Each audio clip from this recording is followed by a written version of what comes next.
Hello everyone, मैं प्रियंका स्वागत करती हूँ आप सभी का फिर से एक नए वीडियो में। और आज के वीडियो में हम पिछले चैप्टर यानी कि चैप्टर 4 जो हम पढ़ रहे थे उद्योग, उसके बचे हुए पोर्शन को डिस्कस करने वाले हैं। यानी कि हमने आधा चैप्टर पिछले वीडियो में देख लिया था और हम आज बाकी का बचा हुआ आधा चैप्टर यहाँ पर पढ़ने वाले हैं। क्योंकि ये चैप्टर लंबे हैं इसलिए हम इन्हें 2 पार्ट्स में कवर कर रहे हैं। तो आज हम अपना चैप्टर स्टार्ट करेंगे औद्योगिक विपदा से और समझेंगे क्या है औद्योगिक विपदा। तो चलिए स्टार्ट करते हैं अपना वीडियो। तो देखिए, औद्योगिक विपदा क्या है। उद्योगों में दुर्घटना या विपदा मुख्य रूप से तकनीकी विफलता या संकट उत्पन्न करने वाले पदार्थों के बेतरतीब उपयोग के कारण घटित होती है। भोपाल में 3 दिसंबर 1984 को लगभग 12:30 बजे अब तक की सबसे त्रासदपूर्ण औद्योगिक घटना है। तो भोपाल गैस त्रासदी का नाम आप लोगों ने कभी ना कभी ज़रूर सुना होगा।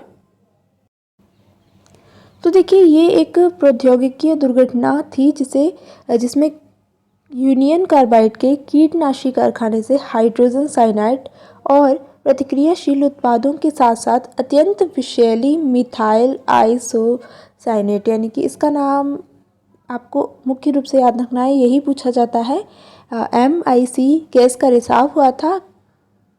और 1989 में सरकारी सूचना के अनुसार 35,598 व्यक्तियों की मृत्यु इसमें हो गई थी और हजारों लोग जो बच गए थे वो आज भी एक या अधिक बीमारियों जैसे अंधापन, प्रतिरक्षा तंत्र विकृति, आंत्रशोथ विकृतियों से पीड़ित हैं। यानी कि इतने लोग तो मारे गए, लगभग 35,500 से ऊपर लोग मारे गए और जो बच गए वो आज भी बीमारियों से पीड़ित हैं। तो बहुत ही दुर्भाग्यपूर्ण घटना थी।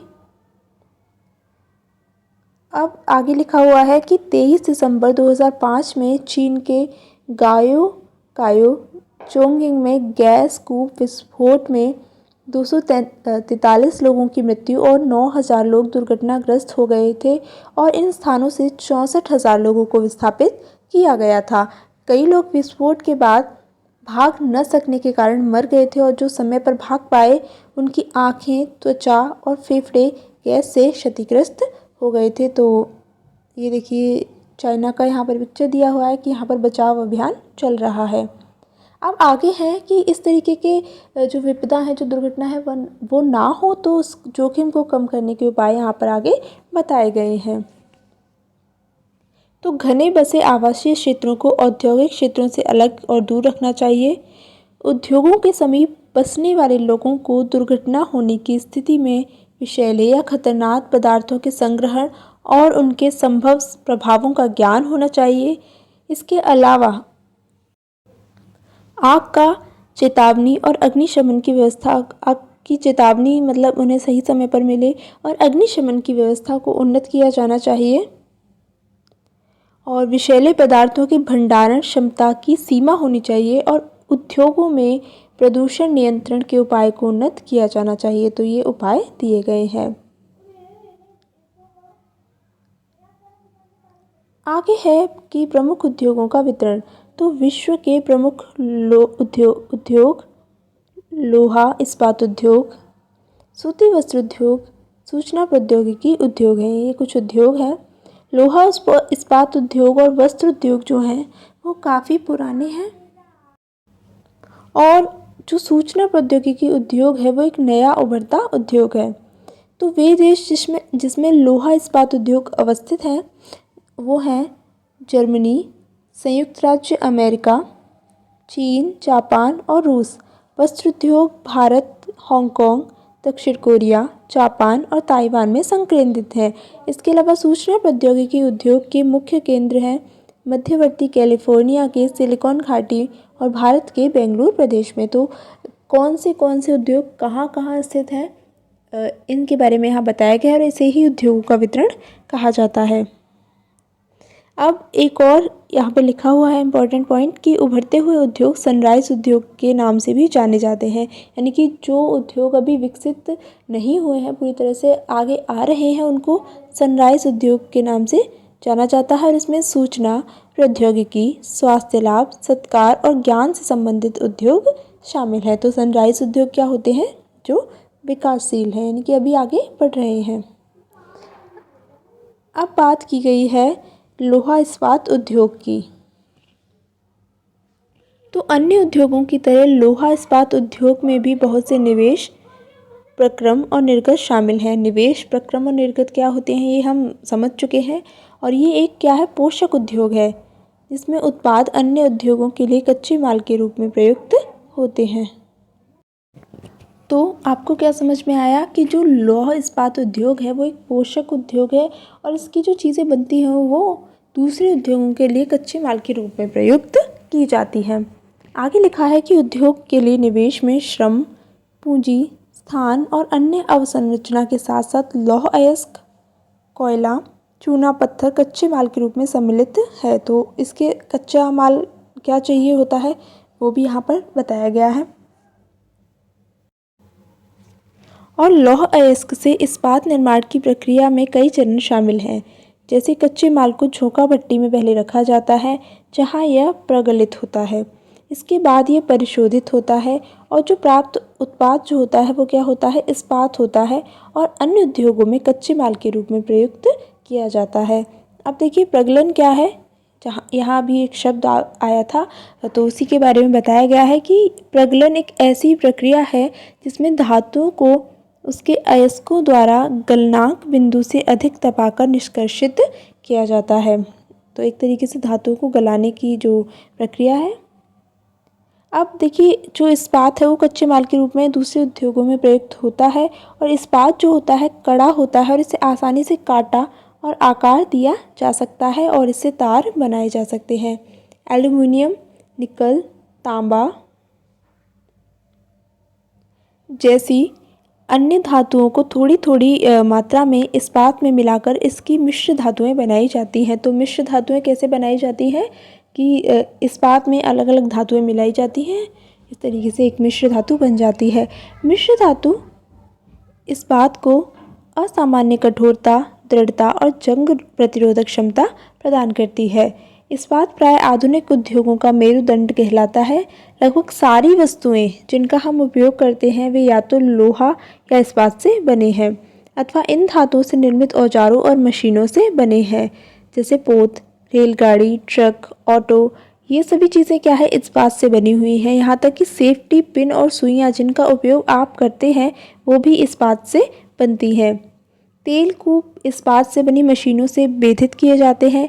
इस्पात की पाइपलाइन से तेल परिवाहित किया जाता है। तो देखिए आप ज़्यादातर जो चीज़ें हैं वो उनमें इस्पात का इस्तेमाल किया जाता है।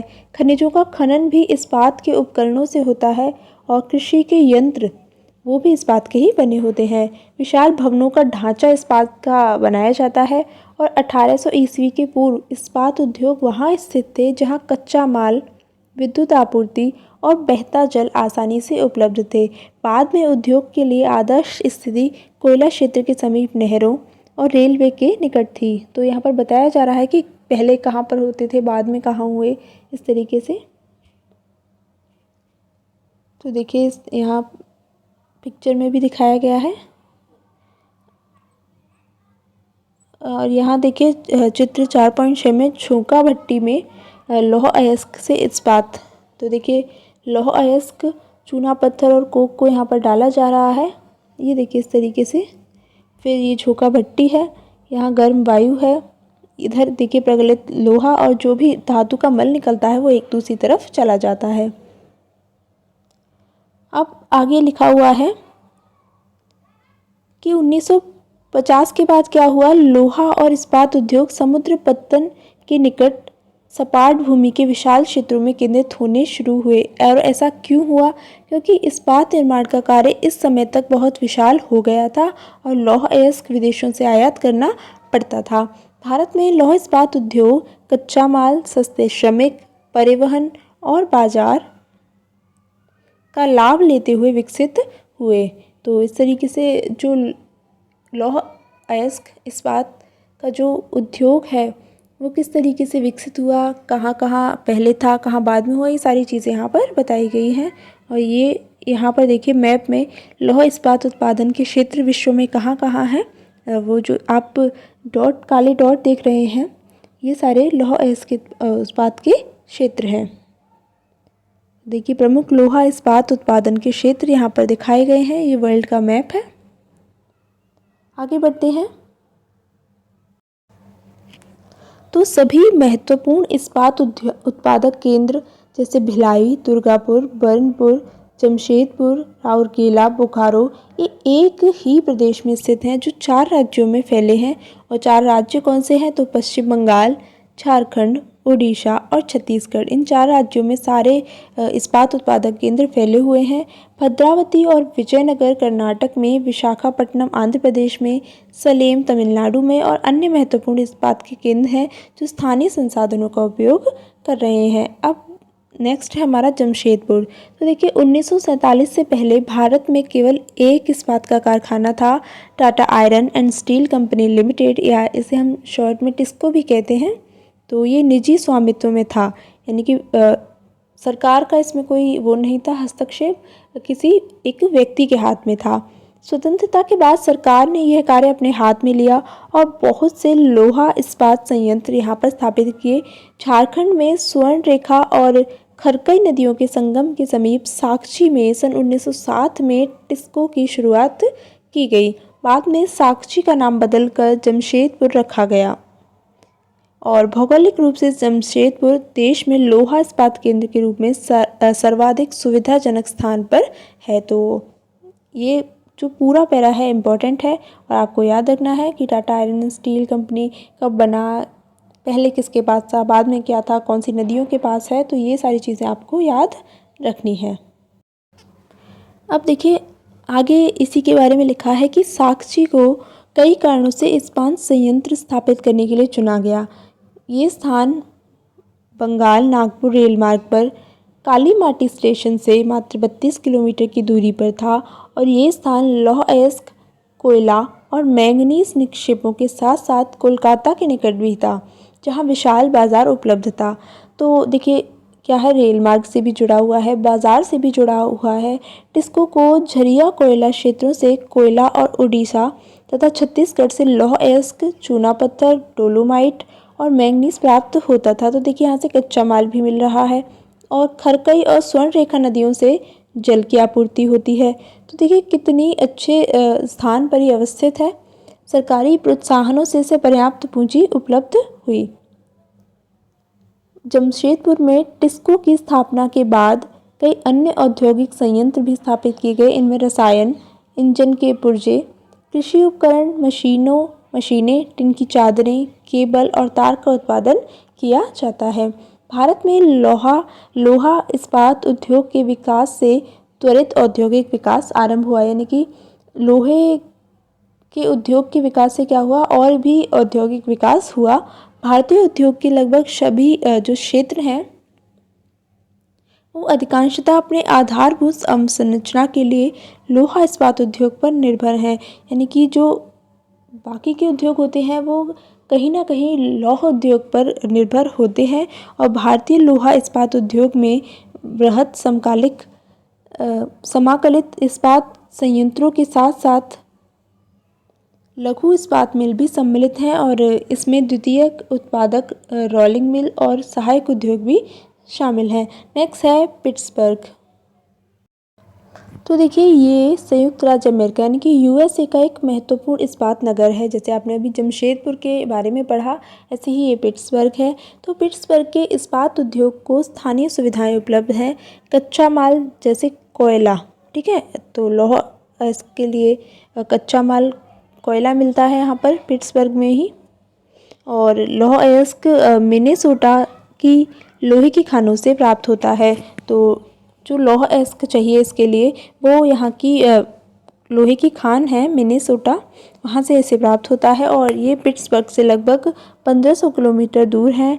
और इन खानों और पिट्सबर्ग के बीच नौ परिवहन का सर्वोत्तम मार्ग है ग्रेट लेक्स जल मार्ग।